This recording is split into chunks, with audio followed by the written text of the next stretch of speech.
Hey guys, so after a pause of nearly 3 months, I'm back with another deep dive into one interesting manufacturing company. So, हो क्या रहा है कि worldwide due to this increasing geopolitical conflicts, demand for this arms and ammunition is increasing.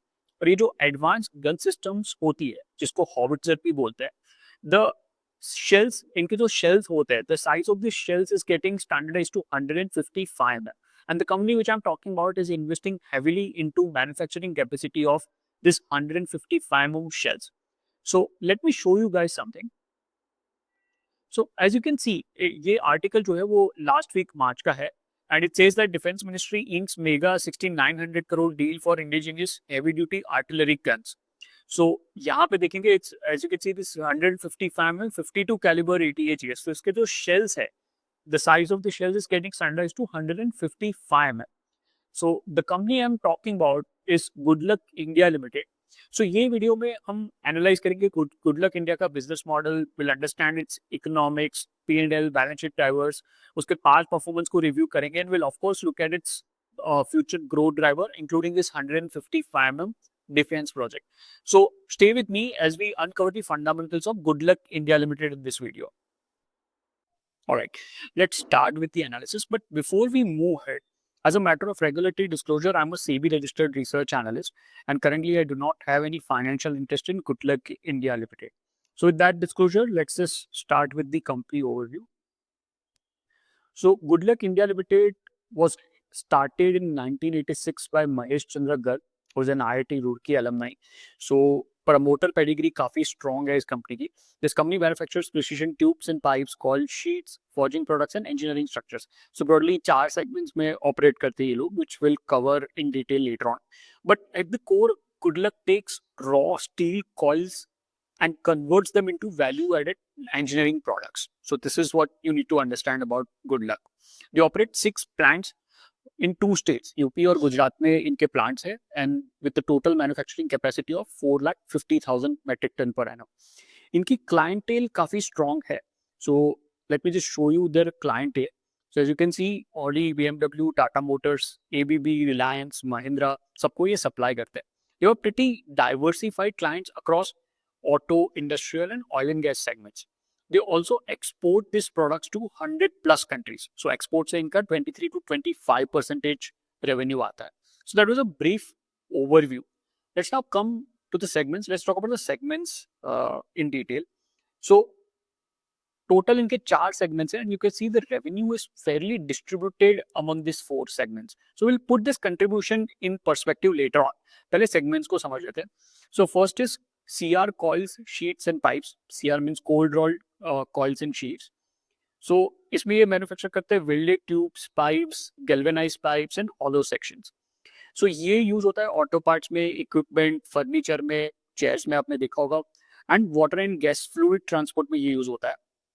Scaffolding pipes are used to build a structure around construction building to give it support, and construction workers can maneuver easily with that support structure around the building, right? So Good Luck produces these products with higher tensile strengths and longevity. So they have to provide this longevity to the product so it can, so that's why they can supply to OEMs and government projects as well.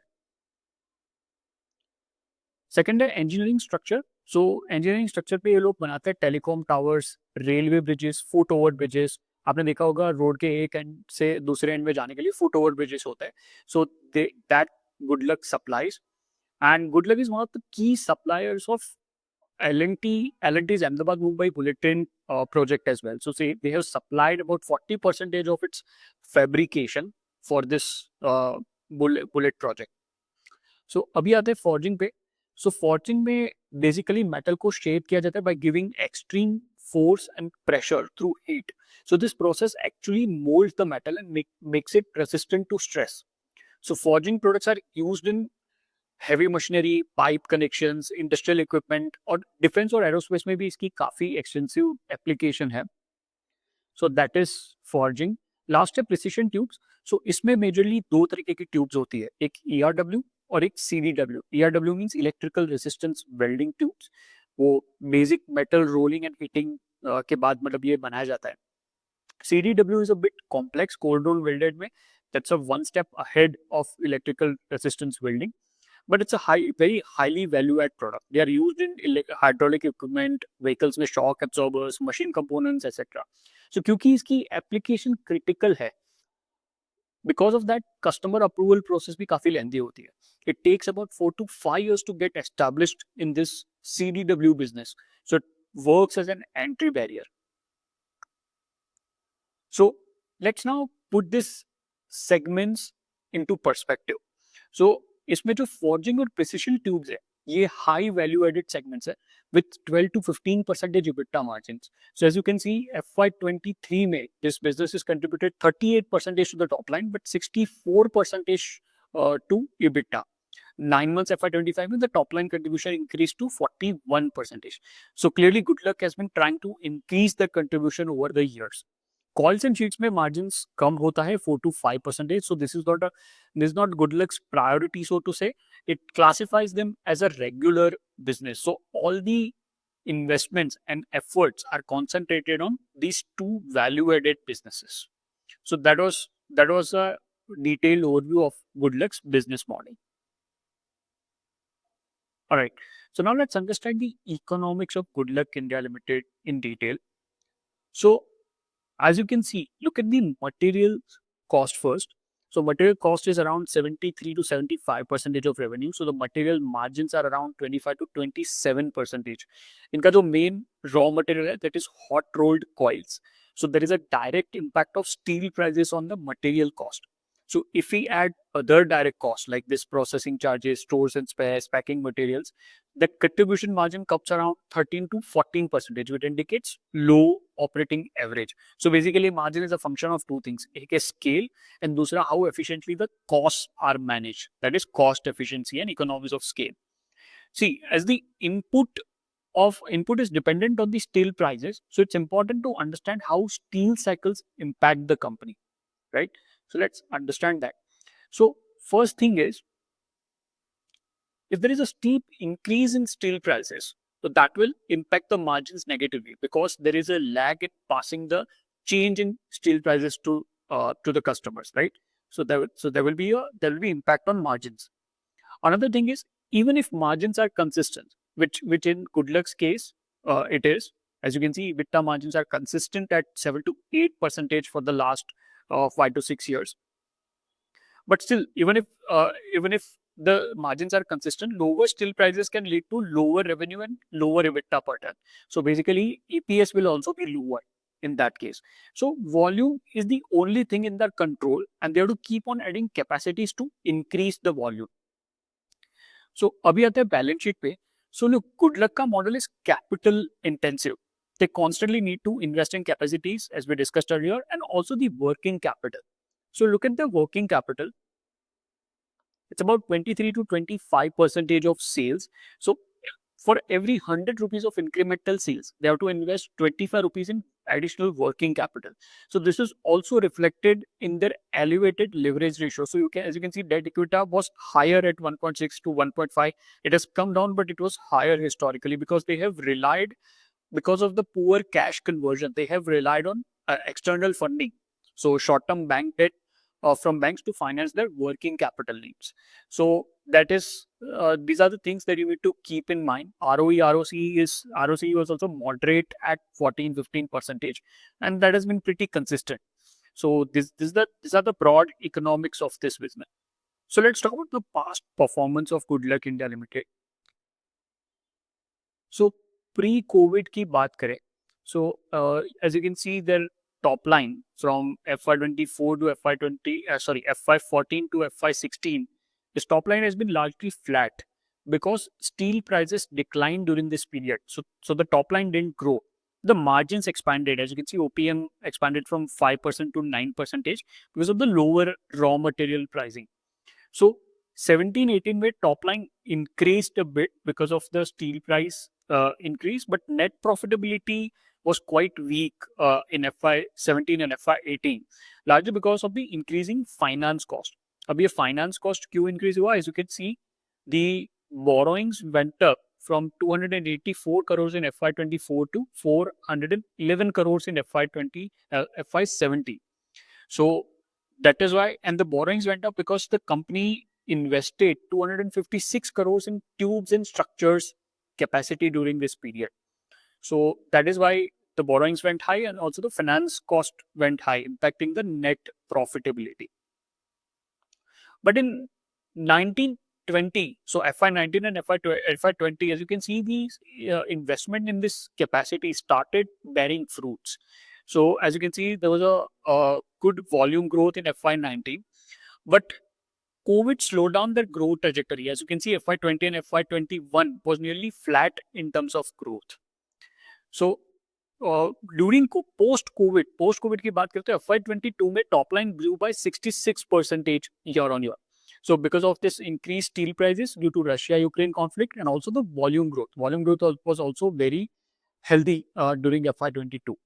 And the company kept on investing in capacities of this value-added products like forging and tubes, जो हमने आगे discuss किया. Those are their focus segments. So last 3-4 years में the company has added quite a bit of capacities in this segments. So in the last 5 years, if you put in perspective, so FY20 say FY24, so the company has nearly doubled their top line and quadrupled their net profits. So all these years they have been investing in higher value add products to get incrementally higher returns on investment capital. So currently they are at about 3,700 crores top line. The company aspires to become a $1 billion company, that is 8,500 crores in the next 4 to 5 years. So that was a brief about past performance of Goodluck India.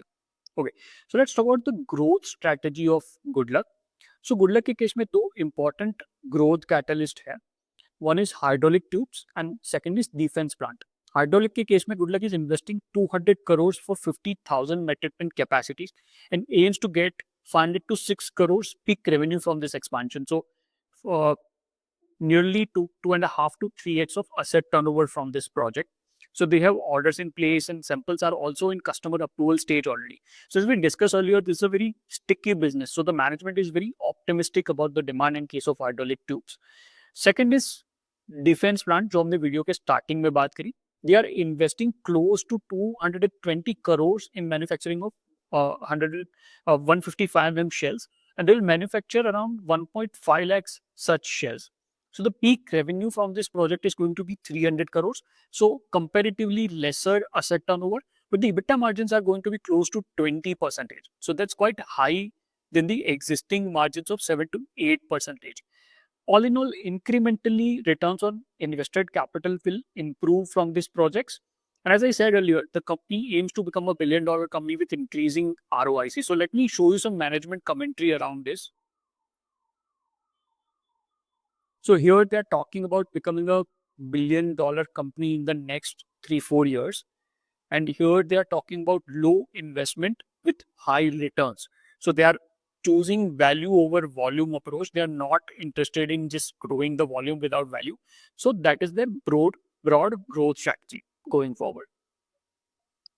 All right. So that brings us to key risks in this company.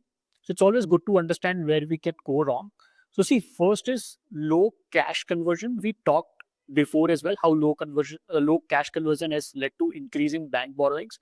So historically, Goodluck has converted about 35 to 40% of EBITDA to cash in the last 5 to 7 years, and that's comparatively low because Goodluck is a capital intensive business model. So they need cash to invest in capacities, and if the operating cash conversion is low, they have to rely on external funding to invest in those capacities. So this is a key monitorable for this company. So that brings us to our second concern, which is equity dilution. So last year in FY24, Goodluck raised about 440 crores, out of which 200 crores was just to retire the working capital debt. So this is also an important point to track because frequent dilution impacts the EPS. And this is closely related to our first point of lower cash conversion. Another is raw material pricing. So this is also one of the key concerns because as we discussed earlier, the sharp increase in steel prices can negatively impact the margins, and overall also steel prices can affect the realizations, that is EBITDA per ton, and thereby profitability. So that is something we need to keep in mind. And the last one is execution risk for this defense project. So this is the first time Goodluck is undertaking this kind of a project. So any kind of execution lapse or delay in orders can affect the profitability because because of the build-up operating cost in the P&L. So those are the key risks in this business model. So that's it, guys. Let me know your comments, and if you like the video, please don't forget to subscribe my channel. Thank you.